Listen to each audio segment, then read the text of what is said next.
something that we are making sure with our students is that our faculty are helping to prepare students for the world of work. So they're talking to employers to see what skill sets are they looking for when students are graduating, and then how do we build a curriculum around that, and then how do we build student services around that. So one of the things that we'll be launching soon is as a talent hub where we're making sure it's not just a career services office, it's fundamentally like redesigning how the workforce is going to prepare our students. So it's going to be a hub for employers to connect with Cleveland State. It's going to be a hub for students to connect with employers. We're trying to ensure that every undergraduate program has some sort of work integrated learning pathway outlined for students so that they're connected, they get that real world experience. And we know it right now it's harder than ever for students to find a job. And so if you have that network built as an undergraduate student, you have someone that you can send your resume to. You have someone that can really help cut through the noise of applying to all of these different jobs. And so we're trying to make sure that students have multi-year partnerships with employers, not just one-off here or there, that we have a really strong network within the city of Cleveland for these students with the Talent Hub. But also we launched just last year a number, I believe it was 12 integrated degrees. So again, when our faculty talked to employers, we said, what skill sets are you looking for? And it wasn't just they needed someone in computer science. They needed someone in computer science that had a background in design. And so our faculty wrote a curriculum for 12 new integrated programs, and I know they're creating new ones every day that mirror the needs of a workforce. It's dynamic. They're not just looking for one set of skill sets, they're looking for two. And so when we're talking to students, we say, if you're interested in computer science, you could do an ethics in computer science and help design this new changing workforce with AI and all of these different things coming in. So our faculty have been really instrumental in making sure that we are meeting the needs of the changing workforce. We're not just reacting to it.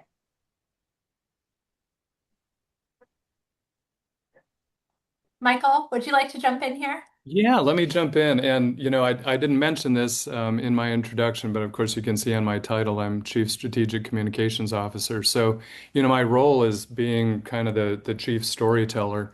And I sit on the president's cabinet, so that helps me not only know what's going on and what stories need to be told, but to continually insist that we need to deliver on the promises that we make about what we are offering to students and how we are thinking about them not only on day one, but before they get here, how they're going to be successful and how we can follow through on that. So I do a lot of work to support enrollment management, of course, but we really do a lot to just tell stories all the time about the ways in which our students are being mentored. Mentoring is a really important concept for us to show how they're being involved in internships and co-op experiences and all those high impact practices. But for us, research has become a really important thing too.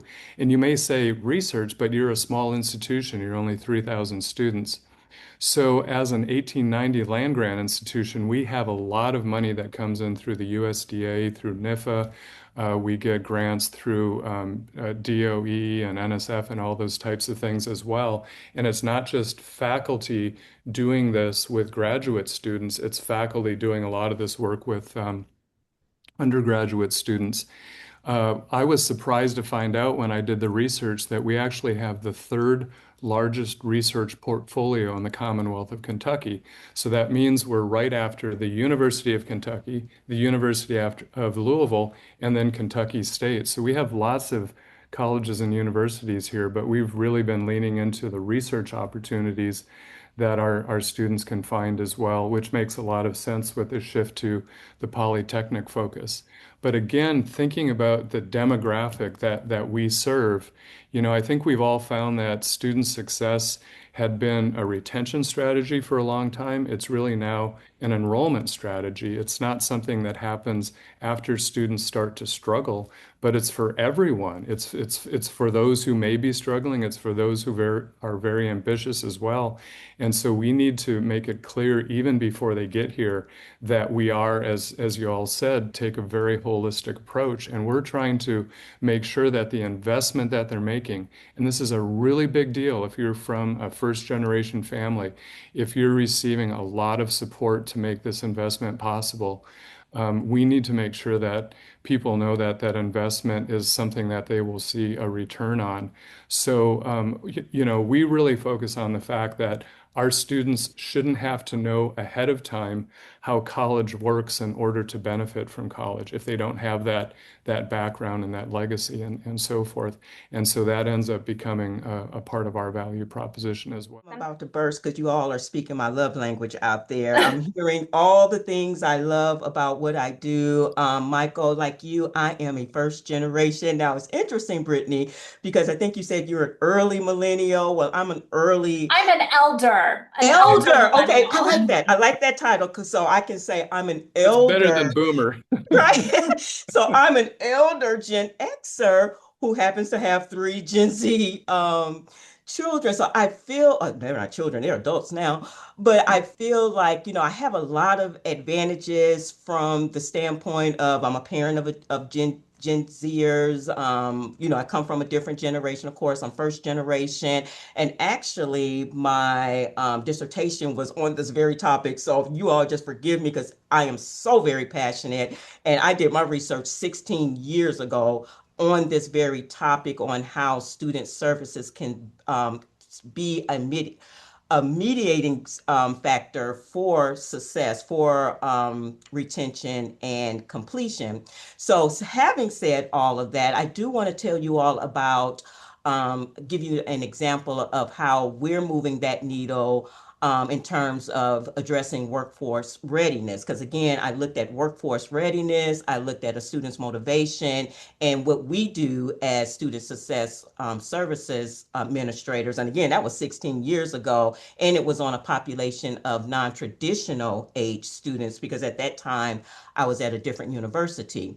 But here at ASU, a prime example of us integrating workforce readiness directly as a pitch to our prospective students for enrollment purposes is through our newly TMCF funded initiative called Hornet Pathways. And I have a lot of acronyms, you all. So Pathways stands for Progress, Achievement, Tenacity, Holistic Growth, Workforce Readiness, Academic Excellence, and year-round support. So it's designed to guide our first and second year students because that was what I had in mind when I developed this initiative.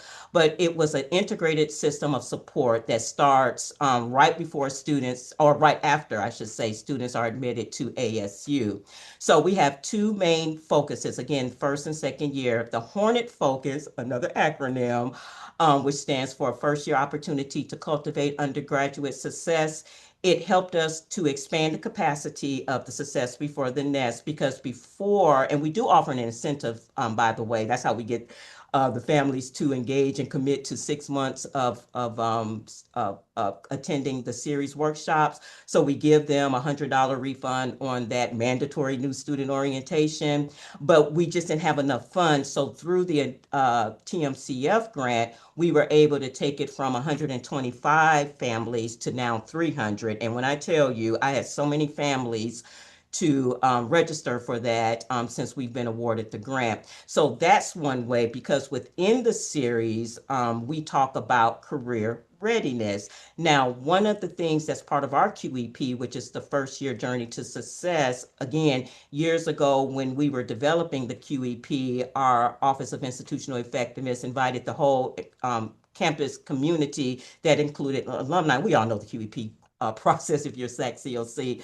But at any rate, so they invited white papers, and I submitted a white paper on the importance of first year career readiness. So now that is part of their requirement in their first year experience course to take a career assessment. So I mentioned that to say that is also part of Success Before the Nest. We talk about major to career and we have them to do that assessment. And I always tell them this way you don't have to do your homework in the fall, you'll already have it done. Just let your professor know that you have it done and give them a copy of it. So that that is one way in which we do that in the first year, along with our Summer Bridge Plus, as I mentioned, because again, we'll talk with the students throughout the summer about career readiness. We have some modules that I'm so excited to talk about later on through Kaplan. So in the first year, we're preparing them before their first academic year, but the second year I am really excited for because we did not have anything to address our second year students. And as we all know, we're really good with those first year students, but when it comes to the second year experience, we tend to slack off because we feel like, hey, they got this. But again, if we're going to be more, and I always say, and I think, Michael, you said it, about we have to be intentional with showing families the ROI of attending or earning a college degree, right? We know that now. We know with Gen Zs, this is what they want to know. So with our second year program, it's called Hornet Flight, and Flight stands for, again, another acronym: focused learning, internships, grow network, and holistic transition. And this initiative will help us to engage 200 second year students in a residential career learning community that will provide them with professional development opportunities. So I say all that to say both initiatives are a pitch to our prospective students, because one of the things I tell prospective students, if they're involved in the Success Before the Nest, but especially the Summer Bridge Plus, then we'll give them priority for the Hornet Flight program. And that's a popular program because, again, it will allow students to get $1,000 credit towards their housing for 2 semesters. So both of these initiatives answer those questions that our parents and our students have, which are, will my student be supported? Will they finish on time? And will they finish with a strong job or placement in a competitive graduate or professional school? So that's how ASU is doing it to help us stay ahead of the game in terms of making sure that we're providing our prospective parents with that ROI. About